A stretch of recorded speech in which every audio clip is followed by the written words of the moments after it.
witnessing 2 CDs, one 41 minutes long, one 19 minutes long. The guided witnessing, it's the best help we can give you.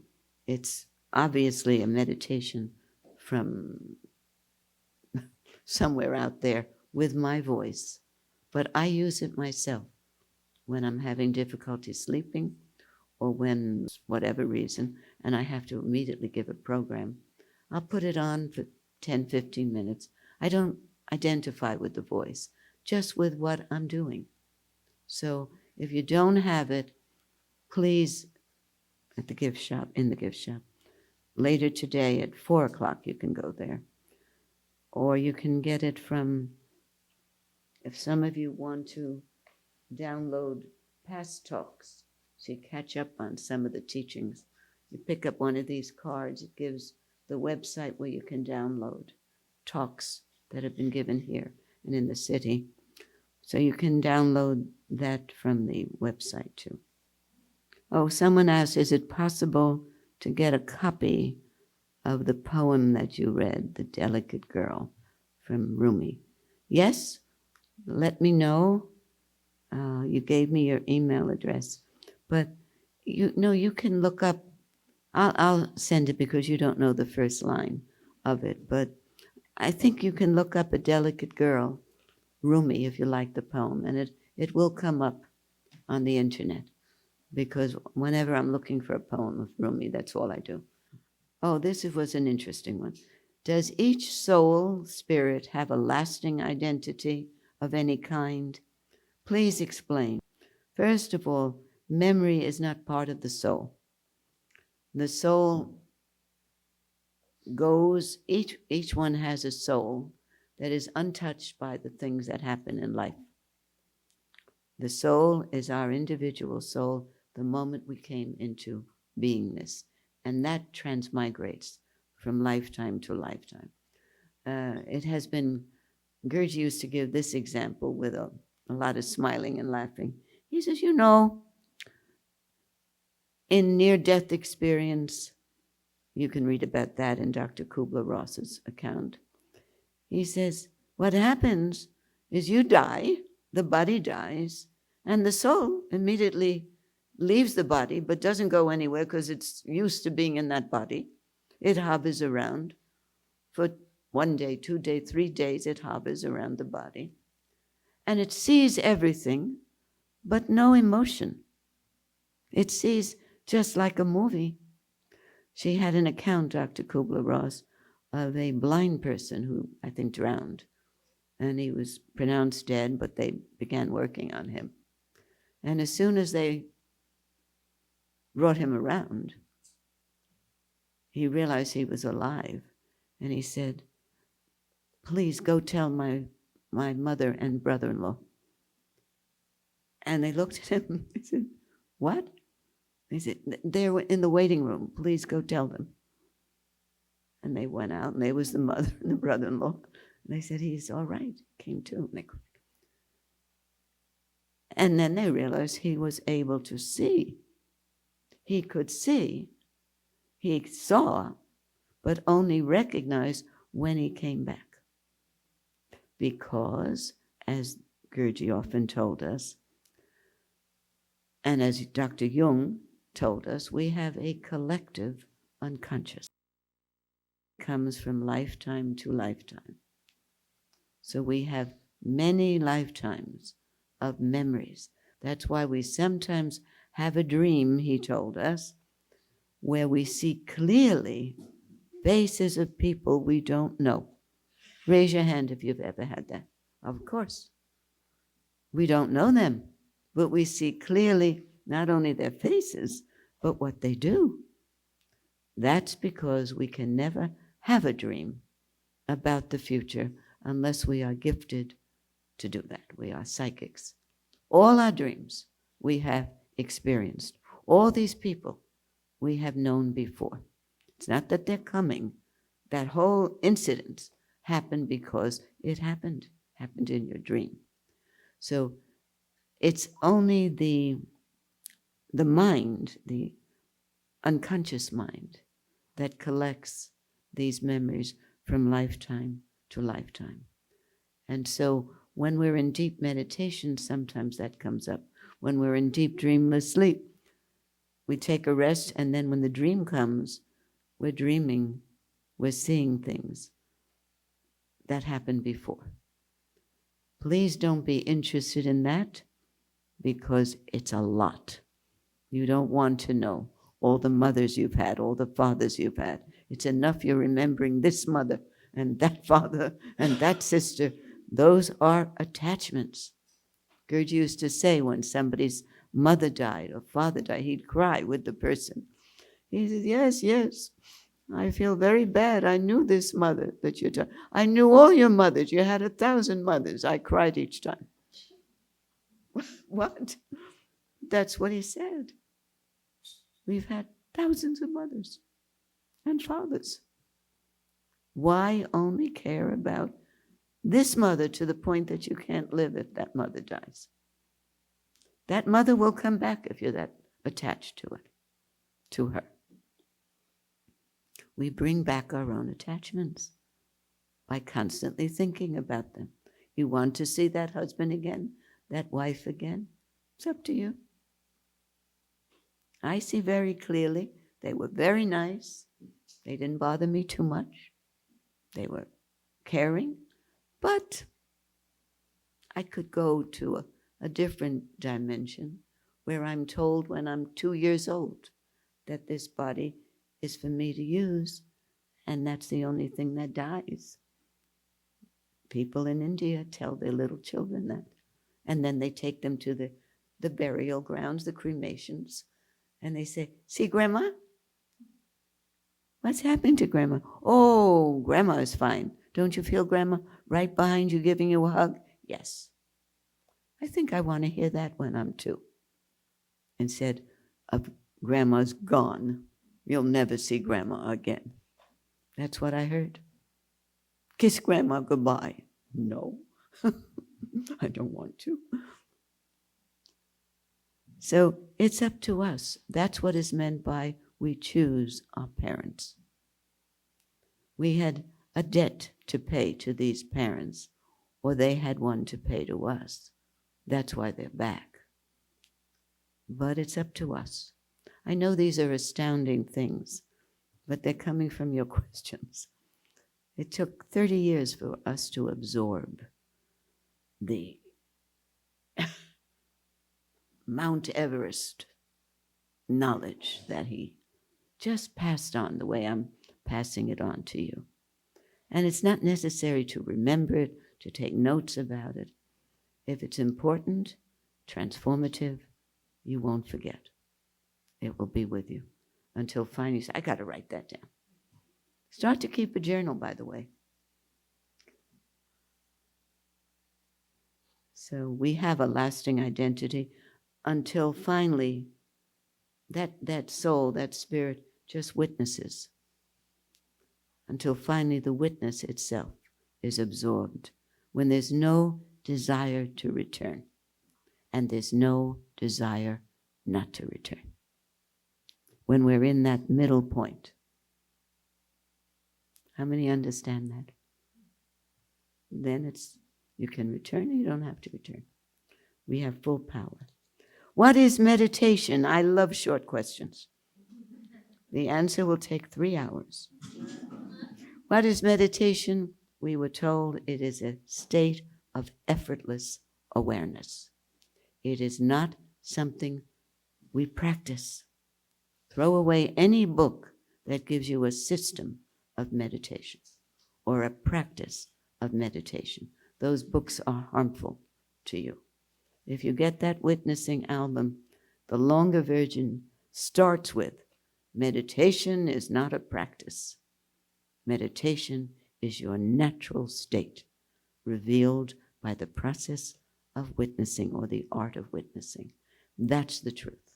Meditation, we were told by the experts, the enlightened, is a state of pure, effortless awareness.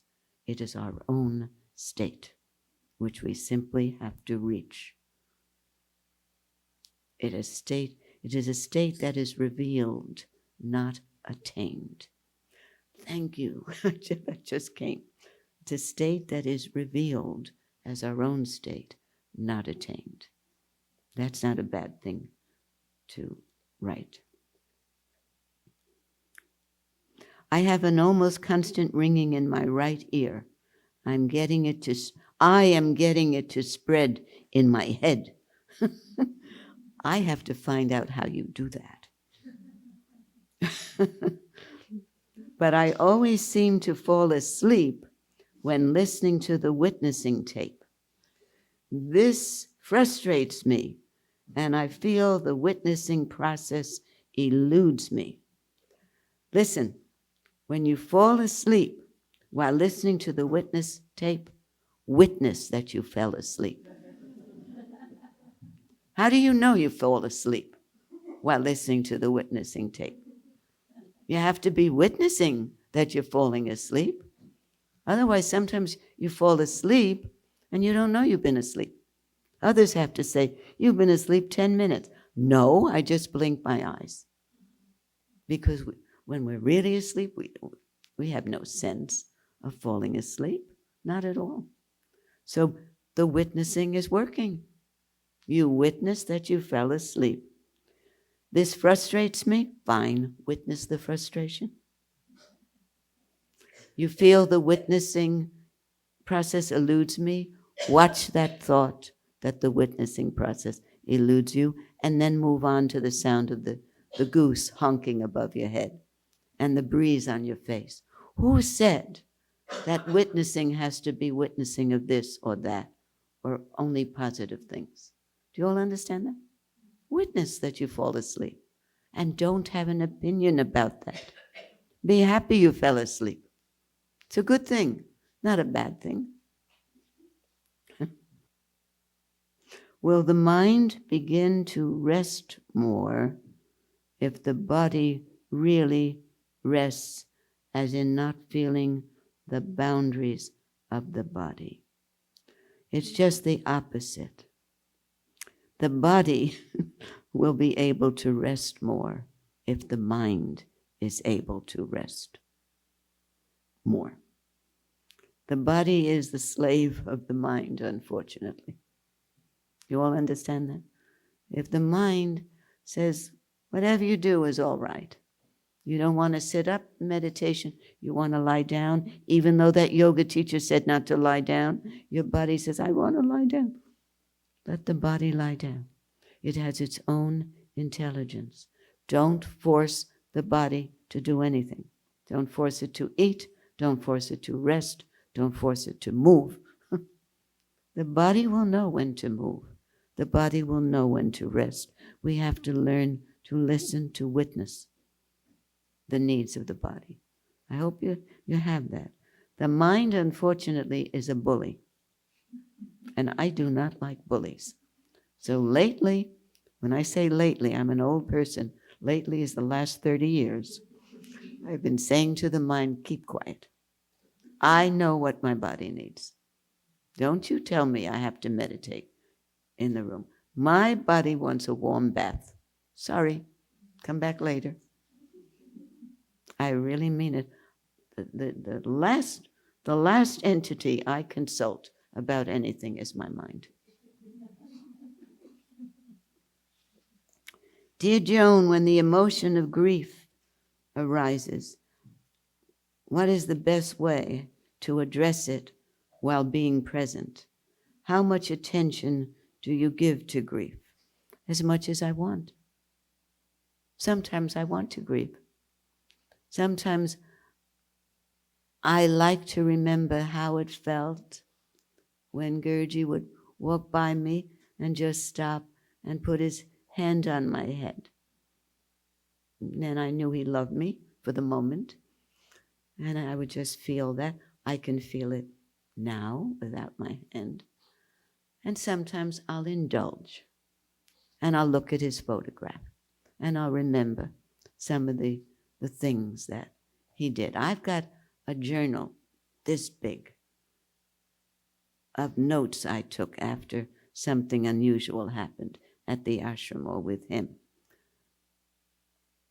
You know what's more important than my giving away my photographs? Giving away that journal. Bharati's waiting for it. You want it? Franny wants it. Okay, I've got some, it's like, what do I hear for it? I'll take $20,000 for the Cosmic Temple extension. That's not a bad idea, Dharma Dave. That's a good idea. Anyway, by the way, we need money for that. And if there is somebody here with lots of money, feel free to give it to us at the end of this retreat. We need about $50,000 more, and we're collecting it slowly. That's why big crowd was great. We've collected over $6,000 just for the extension from you. But if you have a lot of money and it's really a burden for you, we want to remove that burden. So about grief, it's really up to you. Sometimes it's okay to remember with fondness, but then see what it's doing to you. If it's not helping you or making you feel good, stop dwelling. That's very important. The dwelling and the projecting into the future. The dwelling on the past, projecting in the future. That's the grief. That's the grief. You dwell on something lovely that happened, and then you project, I'll never have that feeling again. Whoa, you're setting up a whole scenario for grief. It's up to you. How much attention do you give to grief? When it's there, I give it a lot of attention. But then I know it's up to me to let go of it. We're in full power. I call it the Scarlett O'Hara syndrome. You know what she said? Oh, fiddle-dee-dee, I'll think about that tomorrow. If you don't want to be sad, you don't want to be grieving, postpone it. Say, I'll grieve a little later. Right now I'm going to do this and this and this. You'll see in the afternoon from the dance how easy it is. Coming to the end, is the ashram Hindu? My ashram. Because, why is it not Hindu religion? This ashram became my ashram when I realized it was open to all religions. You come Saturday night sometime, those who have not attended Saturday night programs. Those programs are called, my programs, readings from the masters. Because when I came, we were reading from all the masters. Buddha, Moses, Shankaracharya, Jesus. Around the Jewish holidays, we have a Seder here. We learn about Judaism, and we read from the Bible, the Old Testament. We love that. And we tell stories about Moses and the parting of everything we tell. But that is followed quickly by, then we talk about the resurrection and Jesus, and we love that. And we even do some of those Christmas carols. We do everything here. Then a great Buddhist master comes, we become Buddhists right away. And Saturday night you will hear about Zen. I love Zen Buddhism. I'm always going. I love Taoism. Everything you can hear on a Saturday night. Because I'm so enlightened, because I'm so wise? No, because that's what he did. He introduced us to all these great masters. I love that. I hated anything that was closed and localized, right? So when he was the last year of his physical life, he called me and he said, this is what you do when I'm gone. I said, what? He said, everything I did. And you do everything that I told you to do when I was away, traveling. Just continue. So no, this ashram is not just the Hindu religion. That's included. We talk about that sometimes, but mainly we're interested in the practice, not the theory. Buddhistic or Hindu? You know, I never thought of these questions. I just read the Gita and I said, oh, I love this. Of course, it's from it's an Indian scripture. It's based on Hinduism, but it is a yogic scripture in this ashram. It's not a label. You can't, if you're going to be transformed by it, you can't limit it to one culture or one background or one people. You've got to feel it as cosmic. And you will feel it as cosmic if you are changed as a result of listening. Don't read the book and then look for that experience. Better you meditate and then read the book for confirmation. He said, don't read any book on yoga or meditation to learn how to. That will be in your way.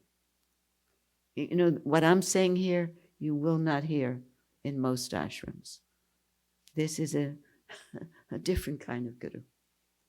In the Ramana Maharshi ashram, after he left his body, there were no talks, no program, where you were not allowed to talk. Sean came into the kitchen to make sure that we stopped the noise that was going on there. And she found me making all the noise. I was telling jokes in the kitchen. Because you should feel this is an easy, free ashram. Come together with like-minded people. It's nourishing for us. People were restraining their urge to talk to one of the staff because you were around. They didn't want to disturb your silence. Anybody wants to leave and take a walk, feel free to do that. I mean that. And come back. Do come back for the dance later. Don't be afraid of that word dance. Nobody looks at you, and you don't have to lead or follow. It's a dance with you. It always amazed us that a name like say, Vasudev would be given to somebody who was selfish and out of order and this and that. And Guruji would say, no. That's the personality he needs to pay off certain karmic debts. But I know him.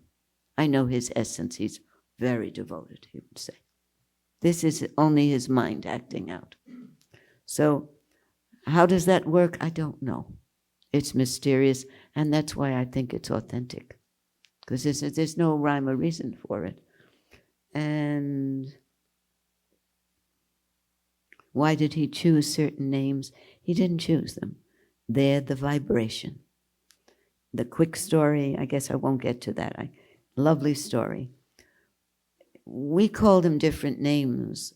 When we first met him, we called him Dr. G because he was still working as a neurosurgeon in various hospitals. And he was still on the faculty or the staff. And we called him Dr. G, affectionately. And then when he came back with his new approach of ritualism, and we began to call him Sri Ramamurti, Sri Bhagavandas and Sri Gangeshwarananji. When he went to Sri Gangeshwarananji, he said he wanted to be initiated and wanted to receive his true Sanskrit name. Ramamurti was the name given to him by his parents. Not a bad name. It means a compilation, a mixture of what we understand as Ram, the Lord. It's a nice name. But he said, no, that's not his essential name. So he went to Sri Gangeshwarananji, who initiated him, and then he gave him the name of Sri Brahmananda Saraswati. And Guruji said to him, but that's what the other guru said was my name in India. He said, because that's your name. It's the frequency. That frequency doesn't change when our personality changes. It may change for a second. We'll get that sound. But otherwise, our essence, absolutely pure and good. Where did that come from? You're not purely good this whole lifetime, are you? Sudev, I hope not. You'd be very boring. You're not that way, but you are. To the Guru, he knows your essence. To anyone who can feel or see auras, your essence is pure gold, Sudevi. That's how it happens. And sometimes the names change. Guruji named one person Saraswati, then he changed her name later to Machidananda before she left her body, just before, about a year before she left her body. Because her essence, her essential nature underwent a transformation.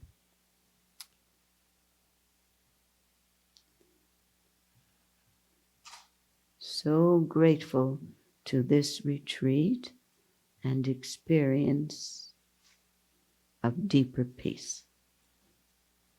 You're welcome from the Guru. From the Guru.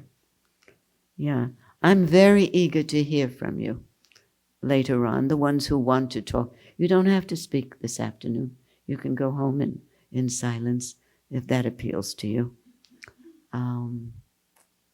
But it's sometimes valuable for other people to hear your feedback. Everybody's is different. Everybody had a different experience. There may be a few who didn't have a good experience. Even that's a good experience, because it indicates that you came with some expectation. That's always the sign that you're expecting something different and you were disappointed. You're expecting, I won't make a joke now. My tendency on Sunday is to give in to my childlike nature. I was going to make a joke, but I feel this weekend was so serious for so many of you. Serious in the sense important. Things were on your faces. Your faces changed during this retreat. That's what I check for, to see. So usually Hanuman comes around this time. Is Hanuman there? I can't see. Call out. Is he there? No? Okay. And this would be the time I'd ask for questions, but I'm just going to say, how many of you would want me to read a little from this I Am That, as opposed to how many, wait, you're too anxious. How many of you would rather just end here and have some fresh air before you take your gentle yoga class or go on a exercise walk with Hanuman? How many would like to read a little bit more from this? Couple minutes from this? Raise your hands. Ooh, you like to see me work, huh? How many of you would prefer to do your own thing right now? Raise your hands. Then do your own thing. Aren't I nice? Go do your own thing. I will not mind that. You change your mind, or you want to do your own thing? What do you think? If you want to do your, can the witness be without things to witness? This is in the book I Am That, which I also urge you to purchase. Can the witness be without things to witness? Maharaj, there's always something to witness. If not a thing, then its absence. Witnessing is natural and no problem. So when people say, I have a problem learning to witness, you're inventing a problem. There's no problem. Just witness that you're having a problem and don't make it a worse problem. Witness that you're having a problem, and if you're very lucky, a door may slam or a phone may ring, and without your doing anything, you move from that thought, I don't know how to witness, to going back to witnessing. Ah, that sound. Then you have a thought, it must be Kevin. Then you say, I hope it's not Kevin, and you see that thought, because I want to continue witnessing. Is this witnessing? You witness that thought, and then the phone rings again. And you're pulled away to that. There's always something to witness. We never wanted to be anybody if we're involved in witnessing. We like that. But then you notice it's the third call, and I have the thought, I don't like that. And then you have a thought, what did Joan say? It's opinions that make us unhappy. Oh, then it's okay if I get up and take the call or stay meditating, as long as I keep that balance. There's always something to witness, either in the outer environment or the inner environment, or the ego making trouble again. Just don't label the ego or the mind as that which interrupts witnessing. Because the mind, once witnessed, goes away. The mind is a coward, and take charge of it. The mind will go away temporarily. It will say, okay, she's meditating, I'll give her 20 minutes, or 10 minutes, or 3 minutes, but I'll be back. No, we're in charge of that. An impartial, effortless observer. Try this at work. Don't say, I'm just witnessing. Did you type that paper? I'm just witnessing that I don't want to type the paper. No, don't do that. You do what's necessary. But what's unnecessary, try to move away from that by allowing this witnessing process to happen by itself. That's the value of things coming up when we're now an adult and powerful, more powerful than Uncle Leo. You know why? He died. No, listen, it's not a sad thing. He was a very silly man. He hurt a lot of people. I thought you'd laugh when I'd say that. He can't hurt me even now in my most vulnerable state. He's gone. But what is important is that it surfaced. It surfaced. And now that it's surfaced and I'm an adult, now I can drop it. Before I blocked it because I was too powerless to do anything about it. So I blocked it. Lots of people email me about things that they're carrying around that happened in their childhood, and blah, blah, blah. I said, do I talk to you as a child or as an adult? Which one wants the answer? The adult you or the child you? The child me. I said, no, come when you're grown up. I can't talk to you as a child. As a child, you're too frightened to listen. Come to me when you say you're ready to listen. You're ready to understand what happened to you as a child. And then I said, a bad thing happened. So drop it. Lots of bad things happen to us when we're children. The more you refuse to dwell on it, once you know something happened, the more it will become less and less clear. And it will hurt you less and less. It's all about the thinking mind and being in control of it.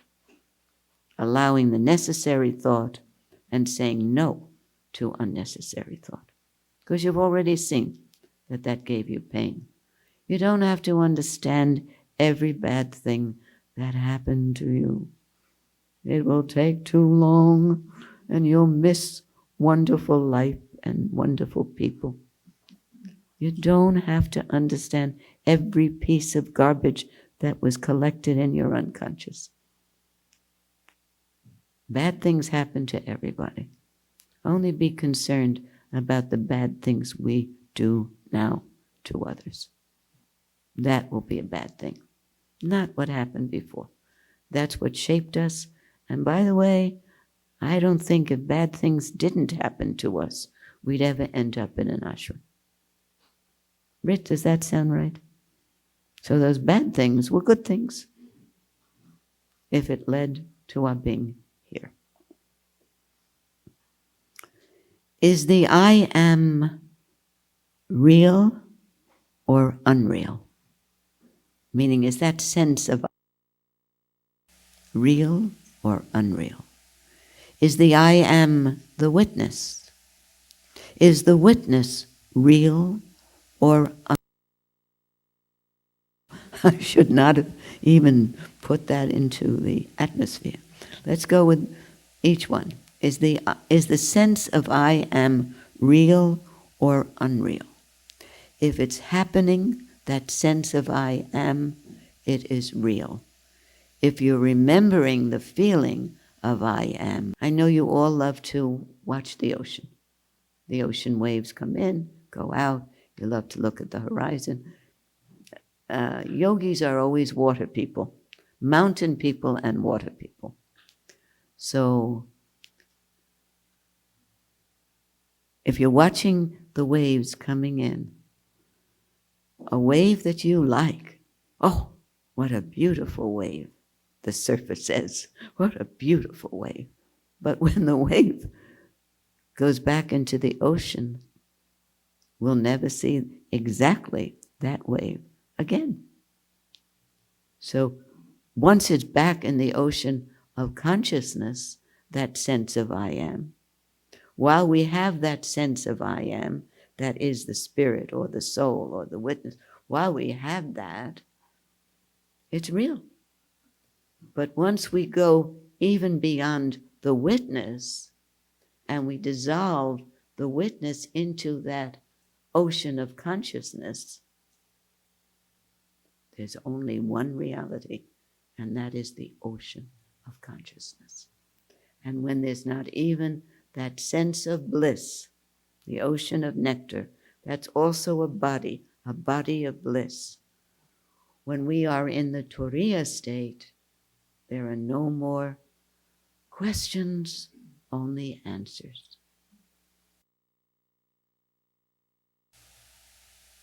The state of oneness. But there's nobody left to name it. So I hope you understand that. Is the I am the witness? Yes, when the sense of I am is the witness, it is the witness.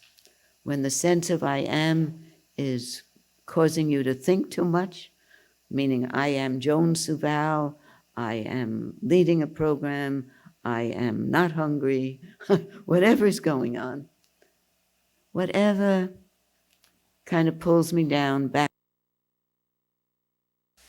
then that sense of I am is not the witness. The sense of I am is the judge. But if that sense of I am is not in the state of judging, but is just allowing whatever comes to come and to go, then that sense of I am is the witness. You see the difference? It's what our sense is of the sense of I am.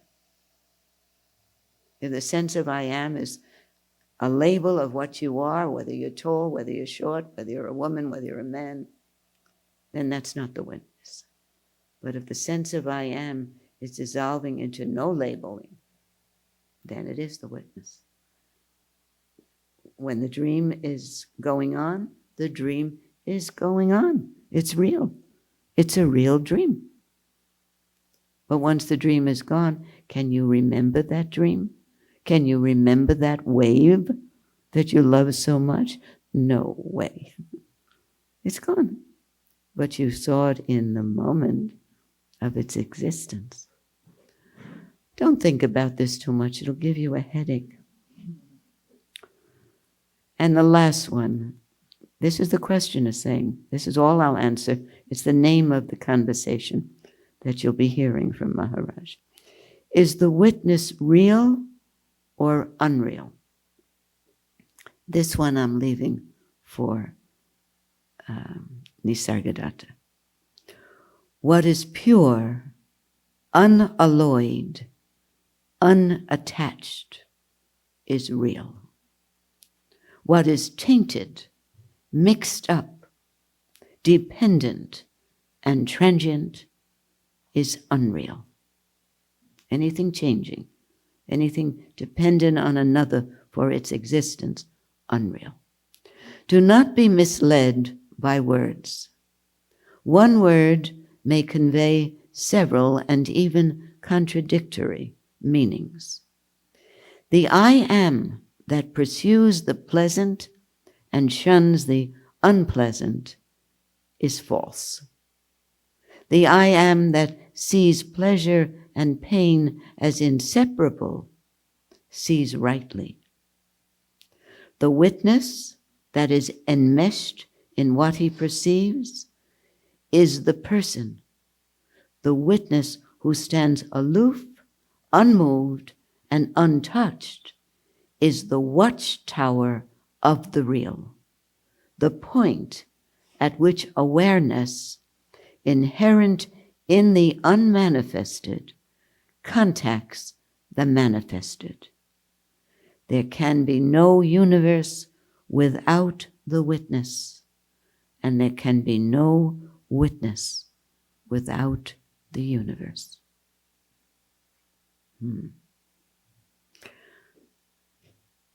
All that was going on in my mind as I read those words, was Nisargadatta had no education to speak of and read no books to speak of.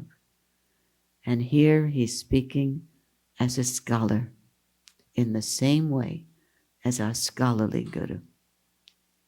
How does he do that? By being attuned with all the knowledge in the world. All knowledge in the world. That's all we need to do, is to come out of the ego mind, which is limiting our view.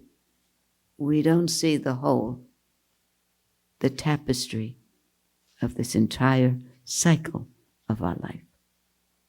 Once you do, you don't take all the silly stuff as being so serious.